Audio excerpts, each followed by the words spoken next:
नमस्कार, मैं जितेंद्र चतुर्वेदी। आखिर ऐसा क्या हो गया कि सुप्रीम कोर्ट ने दिल्ली सरकार को उल्टा टांग दिया। अब इस रहस्य को समझने के लिए पिछले 10-12 रोज से 15 रोज से जो कुछ दिल्ली सरकार में चल रहा है उसे देखना होगा। तो क्या कुछ हो रहा है, जब आप इस पर गौर करेंगे तो पाएंगे कि इन दिनों मुख्य सचिव के खिलाफ अभियान चल रहा है और उसी अभियान में 650 पेज की रिपोर्ट बन जाती है। द वायर खबर छाप देता है, बाकायदे वो जो विजिलेंस मिनिस्टर रिपोर्ट बनाती है उसे एलजी के पास भेज दिया जाता है। एलजी उसे खारिज कर देते हैं। खारिज करने के बाद भी रिपोर्ट बनने का सिलसिला और मुख्य सचिव को घेरने की जो कवायद है वो रुकती नहीं है, वो जारी रहती है। और दूसरी तरफ जो द वायर ने रिपोर्ट की, और ये माना जा रहा है कि दरअसल उसी रिपोर्ट से ये पूरा मामला शुरू हुआ, तब ये सवाल उठता है कि आखिर में द वायर ने ये रिपोर्ट क्यों छापी। इस सवाल का जवाब तब मिला जब नरेश कुमार जो मुख्य सचिव हैं उन्होंने दिल्ली हाईकोर्ट का रुख किया और वहां उन्होंने ये रहस्य खोला कि दरअसल द वायर इसलिए उनके पीछे पड़ गया है क्योंकि जो दिल्ली का बहुचर्चित शराब घोटाला है जिसमें अरविंद केजरीवाल की सरकार फंसी हुई है, उस बहुचर्चित शराब घोटाले में द वायर के संस्थापकों में जो एक हैं उनकी भी भूमिका रही। तो अब चूंकि उनकी भूमिका रही और इस बात का खुलासा हुआ और उस खुलासे में आप ये कहें कि बतौर मुख्य सचिव नरेश कुमार रहे, तो इसलिए अरविंद केजरीवाल की सरकार भी और द वायर भी ये दोनों ही एक तरीके से पीछे पड़ गए हैं। और ये इसलिए भी कहा जा रहा है क्योंकि इससे पहले भी एक मसला हुआ जिसमें आपको ध्यान होगा कि हेमंता बिश्व शर्मा को निशाना बनाया गया उनकी पत्नी के बहाने और कहा गया कि वो कोविड के दौरान जो खरीद वगैरह हुई उसमें जो है घूस वगैरह खाया गया और इस बाबत जो रिपोर्ट हुई थी वो द वायर ने की थी। अब उसी रिपोर्ट के हवाले से तत्कालीन उप मुख्यमंत्री मनीष सिसोदिया ने प्रेस कॉन्फ्रेंस कर दी और हेमंता के ऊपर आरोप लगा दिया। हेमंता ने डिफेमेशन केस कर दिया।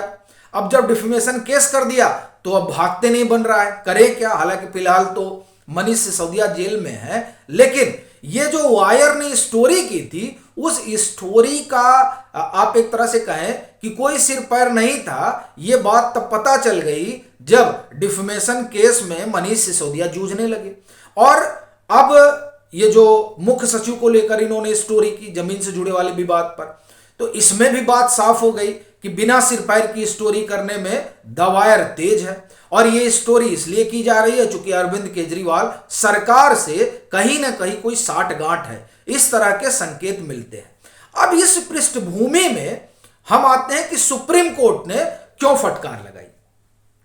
देखिए, मुख्य सचिव को घेरने की चौतरफा तैयारी थी जिसमें विजिलेंस मिनिस्टर की रिपोर्ट, द वायर की खबर और तीसरी कोशिश थी सुप्रीम कोर्ट। सुप्रीम कोर्ट ये गए ही इसलिए थे कि मुख्य सचिव का कार्यकाल खत्म हो रहा है, तो एक तो इनका एक्सटेंशन ना हो पाए, ये पहली कोशिश थी। उसी कोशिश के तहत विजिलेंस मिनिस्टर की रिपोर्ट आती है और द वायर की खबर होती है।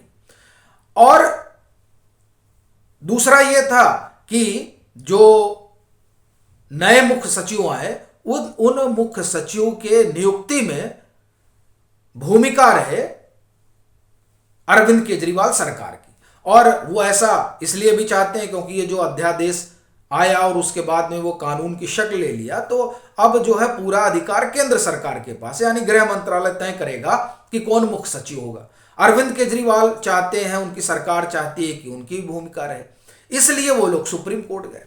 अब सुप्रीम कोर्ट में बहस होती है 24 नवंबर को, अगली तारीख 28 नवंबर दी गई है। अब वहां जो बहस होती है उस बहस में जो बात हरीश साल्वे कहते हैं, दरअसल वो बात एक तरह से आप कहें कि केजरीवाल सरकार के गाल पर तमाचा है।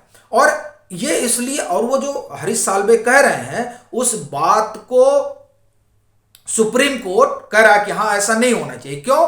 क्योंकि सुप्रीम कोर्ट ने मुख्य सचिव वाले मसले में देखा और सिर्फ मुख्य सचिव वाले मसले में नहीं देखा।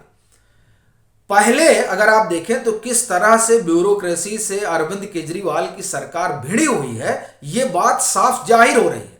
अब वो चाहे मुख्य सचिव हो या फिर वित्त सचिव हों या फिर इससे पहले जिस तरह से विजिलेंस के विशेष सचिव से भिड़े हुए थे, यानी 8 ब्यूरोक्रेट। आपको ध्यान होगा कि 2 महीना पहले उन्होंने पूरा मोर्चा खोल दिया था अरविंद केजरीवाल सरकार के खिलाफ। तो ये तमाम बातें सुप्रीम कोर्ट को भी पता चल रही हैं। इसीलिए जब इस बात पे 24 नवंबर को बहस हो रही थी, तब ये कहा गया कि नहीं, आप एक पैनल बनाइए और उसको जो है 4-5 नाम सुझाइए और फिर वो पैनल तय करेगा कि मुख्य सचिव कौन होगा। तो इस पर यह कहा गया कि सबसे बड़ी चीज तो यह होनी चाहिए कि नाम तो दे दिया जाएगा, मगर उसमें यह ना हो कि फिर उसको मीडिया में लीक कर दिया जाए। अब आप सुनिए, कोर्ट ने केजरीवाल सरकार को नसीहत देते हुए कहा कि इस बात का ख्याल रखा जाए कि अफसरों के नाम सोशल मीडिया पर सार्वजनिक ना हो। ऐसा इसलिए भी क्योंकि यह अफसरों के कैरियर का सवाल है। इतना ही नहीं, फिर सुप्रीम कोर्ट ने यह भी कहा कि एलजी और केंद्र सरकार को सक्षम लोगों के नाम का सुझाव पैनल को देने का निर्देश दिया है। सुप्रीम कोर्ट ने मामले की अगली सुनवाई 28 नवंबर को तय किया है कि इस दिन होगी। कोर्ट ने सुनवाई के दौरान दिल्ली सरकार ने कहा कि केंद्र सरकार ने दिल्ली के मुख्य सचिव की नियुक्ति की प्रक्रिया शुरू कर दी है। अब इसमें आप देखिए कि जो सबसे बड़ी चीज है जिसकी वजह से कोर्ट को यह कहना पड़ा कि आप जो है सोशल मीडिया पर यह बात नहीं आनी चाहिए, यह सवाल खुद हरीश साल्वे ने उठाया। हरीश साल्वे, आप जान रहे हैं, वो बड़े वकील हैं। उन्होंने कहा, हरीश साल्वे ने कहा कि पैनल के सुझाए गए नाम किसी मीडिया या सोशल मीडिया पर लीक नहीं होने चाहिए। फिलहाल मुख्य सचिव को अपने मामले में हाईकोर्ट जाना पड़ा। सुनवाई के दौरान एलजी के वकील हरीश साल्वे ने कहा कि ये जो नाम ये लोग भेज देते हैं, यानी ट्विटर वार करने लगते हैं, ये कहीं से भी ठीक नहीं। और आपको ध्यान हो तो ये जब अध्यादेश वाला मसला चल रहा था, जब इन्होंने कोर्ट में चुनौती दे रखी थी, और उसी में ये जो 436 लोगों के हटाने का भी मामला था, जिसे इन्होंने फेलो और तमाम चीजें बताकर रखा था, तो ये दोनों ही मामले उस समय थे। और तब भी एलजी की ओर से हरीश साल्वे ही पेश हुए थे, और हरीश साल्वे ने तब भी ये कहा था कि ये जो ट्विटर पर ये वार करते हैं, ये नहीं चलनी चाहिए। यानी कि ट्विटर के जरिए जो एक माहौल बनाने की कोशिश होती है, ये इस कोशिश पर तब भी कोर्ट ने ऐतराज जताया था, और कोर्ट ने भी कहा था हाँ ये बात ठीक है, ये सारी चीजें जो है ये ट्विटर पर नहीं होनी चाहिए। और इस बार फिर ट्विटर और सोशल मीडिया की बात उठी, वो इसलिए उठी क्योंकि नरेश कुमार ने बकायदे जब उनके खिलाफ ये दवायर ने स्टोरी की और वो दिल्ली हाईकोर्ट गए, तो वहां उन्होंने इस बात को रेखांकित किया कि यह खबर हुई और उस खबर को फिर रिट्वीट कराया गया, और इसकी वजह से उनकी साख को बहुत धक्का लगा। जाहिर सी बात है, अब जब ये बात सामने ही आ गई है कि दरअसल दवायर और अरविंद केजरीवाल सरकार का क्या रिश्ता है, तब यह स्वाभाविक सी बात अब लगती है कि दवायर ने स्टोरी की और पूरा इकोसिस्टम लग गया इस स्टोरी को आगे बढ़ाने में। और इसके पीछे बस एक ही वजह रही कि अगर एक्सटेंशन का मसला बनता है, तो चूंकि एक्सटेंशन के लिए भी या मुख्य सचिव की अगर नियुक्ति होती है, तो भी कुछ भी हो तो इसके लिए सीबीसी का क्लियरेंस जरूरी होगा, और जब इस तरह के मामले होंगे, इस तरह का आरोप होगा, तो सीबीसी को क्लियरेंस दे पाना थोड़ा मुश्किल होगा। अच्छा, एक बात। दूसरी बात, अगर इसके बाद में भी बात नहीं बनती है तो ये कोर्ट चले जाएंगे। लेकिन आप देखिए कि किस तरीके से अरविंद केजरीवाल का ये पूरा प्लान फेल हो गया, और उस फेल होने में बड़ी चीज बन गई दिल्ली हाईकोर्ट का ऑर्डर।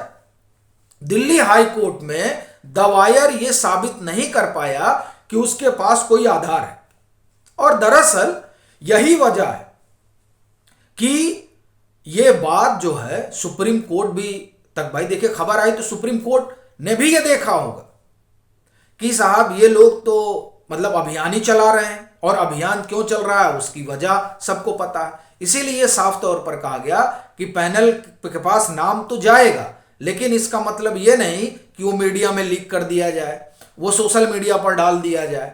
यही वजह है कि केजरीवाल सरकार को फटकार पड़ी है कि इसका आपको ध्यान रखना होगा।